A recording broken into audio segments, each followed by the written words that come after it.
Today, we're going to journey into the past, and we're going to do it through the words of a man who actually lived through the American Revolution. This is the story of Joseph Champlin, a soldier's story. Let's get into it. Just imagine hearing that from your 90-year-old grandfather. You know, a man who's seen everything. It's a confession of pure, absolute terror. And this is where our story really kicks off. Not on some battlefield, but right in the middle of a killer storm. So, that's the question, right? Who was this guy? What kind of life did he lead, that he could face down wars, but a storm at sea was the thing that shook him to his core? Well, to find out, we have to go all the way back to the beginning. To really get the man in the storm, we first have to understand the world that made him. So, let's meet him, Joseph Champlin. He wasn't born a hero or a soldier. He was a farm boy, born in colonial Rhode Island in 1757. That means he was a subject of the British king. His whole world, it wasn't about politics or nations. It was about the seasons, the crops, and the tough work of running a family farm. But that small world was starting to change, big time.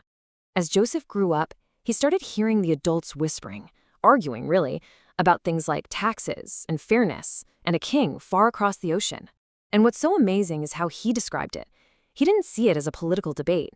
He felt it. He said it was a tension in the air, like a coming storm. And that storm was about to change everything. And when that storm of revolution finally broke, Joseph, just like thousands of other young men, answered the call. Now, check out this timeline because it tells you something really important about his service. This wasn't just one long tour of duty. Nope. Joseph would enlist, he'd serve his time, he'd go back home to work the farm, and then, when the call came again, he'd sign right back up.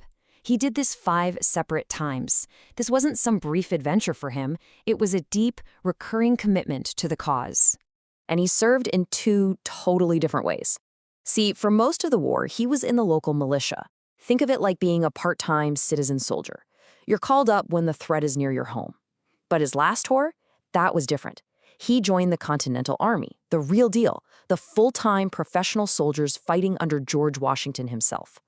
That meant way more discipline, harder training, and being part of the main push to win the whole war. But being a soldier wasn't just about drilling and marching. Joseph was about to be thrown right into the fire, the intense, terrifying, life-changing crucible of war.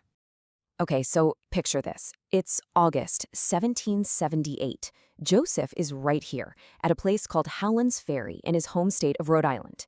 An American plan to attack the British had gone completely wrong, and now the whole army was in a desperate retreat.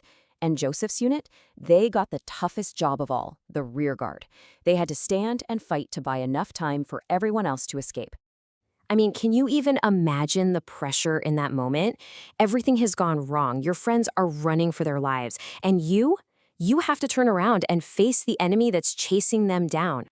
In his own simple words, the attack was brutal. The British came at us hard. You can just feel the chaos in that sentence. The smoke, the deafening roar of cannons and muskets. This is that moment where your training just goes out the window and it's all about pure survival. And right there, in the middle of all that terror and confusion, Joseph saw something that stuck with him for the rest of his life. He saw a regiment of black soldiers fighting right there with him, and he was just in awe of their courage. It's such a powerful moment, right? A moment of shared respect and humanity, forged in the absolute heat of battle. Which brings us right back to where we started, on another mission. His supply ship sailed straight into a hurricane. The storm literally tore the ship to pieces on a sandbar, and Joseph was thrown into the freezing black ocean. He found a piece of the wreck, a single plank, and just held on. All night long, in the dark, in the storm, he just clung to that plank for dear life. That was the terror he told his grandchildren about. So after surviving pitched battles and a shipwreck, Joseph Champlin finally got to go home. The war was over. But a whole new chapter of his life, a much, much longer one, was just about to begin. After the war, Joseph went back to being a farmer and married the love of his life, Nancy Kenyon. And together, they traded the hardships of war for the challenge of building a family. And they built a big family, 12 children. That's right, 12. And this is my favorite quote from him. It just shows his sense of humor, his perspective. After everything he'd been through, the battles, the marches, nearly drowning in the Atlantic, he swore that raising those 12 kids was the hardest work he ever did. I just love that. It makes him so real, so relatable. So, for decades, Joseph was just a farmer, a husband, a dad. He lived a quiet life. But then, in 1833, when he was 75 years old, the U.S. government finally passed a law to give pensions to the few remaining veterans of the Revolutionary War. He got $50 a year. Now, that wasn't a fortune, even back then. But you gotta believe it wasn't really about the money. It was the recognition. It was his country, after all those long years, finally looking at him and saying, "We remember. We remember what you did."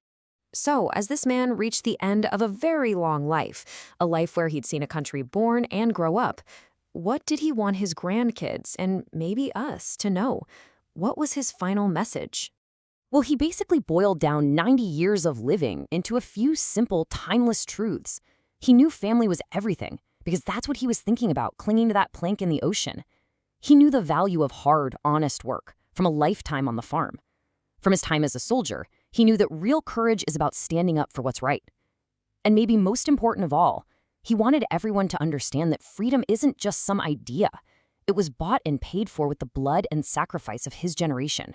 And in the end, after all the battles, all the storms, all the triumphs and hardships, this is how he measured his own life. It wasn't about the history he saw or the wars he fought. It was about love. The love he gave and the love he got back. What more can a man ask for? It's just a beautiful, profound summary of a life well lived, and a pretty good question for all of us to ask ourselves too.